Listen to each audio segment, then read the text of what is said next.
नमस्कार, सविताच पाककलामध्ये स्वागत आहे। आज बनवत आहोत व्हेज चीज ग्रिल सँडविच। त्यासाठी आपण चटणी वाटून घेणार आहे। त्यासाठी घेतलेली आहे थोडीशी कोथिंबीर, पुदिना आणि खोबरं। तर खोबरं तुमच्या आवडीप्रमाणे घ्या, घरात किती माणसं आहेत त्याप्रमाणे खोबरं ॲडजस्ट करा। मी एक मध्यम आकाराची वाटी गच्च भरून खोबरं घेतलेलं आहे। यामध्ये हिरवी मिरची ही ऑप्शनल आहे। हिरवी मिरची तुम्हाला टाकायची असेल तर टाका, नाही टाकली तरी काही हरकत नाही। मी एक हिरवी मिरची घालणार आहे। चवीपुरती साखर आणि थोडेसे मीठ।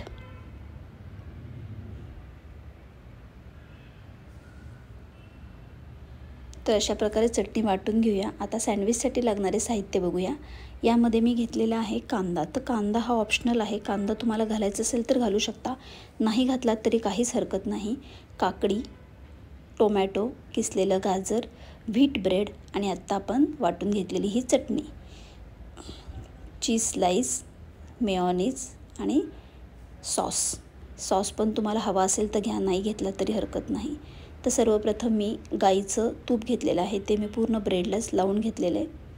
दोन्ही ब्रेड स्लाइसला मी गाईचं तूप लावणार आहे। शक्यतो मी साजूक तुपाचा वापर करते, बटर शक्यतो मी वापरत नाही। तर त्यावर आता आपण चटणी लावणार आहोत। चटणी तुम्ही जास्त प्रमाणातही लावू शकता। मुलं असतील आणि मुलांसाठी जर खास स्कूलच्या टिफिनसाठी देणार असेल तर हिरवी मिरची घालू नका आणि चटणीचं प्रमाण थोडं जास्त ठेवा, म्हणजे मुलं आवडीने खातील। हे घातलेले आहे चीज स्लाइस। त्याच्यावर आता आपण काकडी, टोमॅटो आपल्याला ज्या प्रमाणात लागतात त्या प्रमाणात घाला। काहींना काकडी टोमॅटो जास्त घातलेला आवडतो, त्यामुळे तुम्ही जास्तही घालू शकता।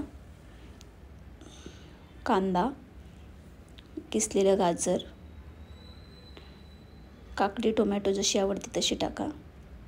थोडंसं मेयोनीज, मुलं खातात मेयोनीज घातल्यानंतर। मेयोनीजचं एक क्रीमी टेक्स्चर येतं खाताना, ते मुलांना खूप आवडतं। आणि अगदी थोडंसं अलगद सॉस। आणि आता हे आपण ग्रिल करायला घेणार आहोत। तर हे मी छोट्या लहान नॉनस्टिक तव्यावर ग्रिल करणार आहे। ग्रिल करताना सुद्धा मी दोन्ही साईडनी थोडंसं गरम करून मग साजूक तूप लावणार आहे। गाईचं जे मी सुरुवातीला लावलं होतं तेच मी वरती लावणार आहे आता परत। तर बघा, थोडंसं साजूक तूप ह्यासाठी लावायचं की साजूक तुपाने एक खमंगपणा येतो आणि मुलांना तो खमंगपणा खूप आवडतो। क्रंचीनेस पण येतो, पटकन भाजलंही जातं सँडविच। तर बघा, दोन्ही साईडने मी आता साजूक तूप हे लावून घेतलेलं आहे आणि छान साजूक तुपावरती खमंग असं सँडविच ते भाजलं जातं।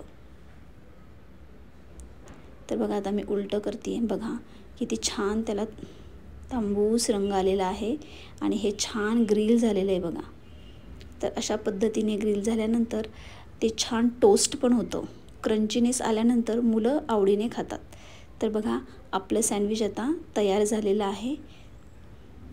तर आपण हे काढून घेऊया सँडविच आणि कट करून घेऊया। तर बघा, सँडविच रेडी झालेलं आहे। आता आपण कट करून ते खाण्यासाठी सर्व करूया। तर साधारण तुम्ही सॉस बरोबर खाऊ शकता। तर मी सँडविच कट केलेला आहे, तो पहा किती छान दिसत आहे। सँडविच छान ग्रिल झालेलं आहे। तुम्हाला ही रेसिपी कशी वाटली मला कमेंट बॉक्समध्ये नक्की सांगा। चॅनलला लाईक, शेअर, सबस्क्राईब जरूर करा। हेल्दी खा, हेल्दी रहा। धन्यवाद।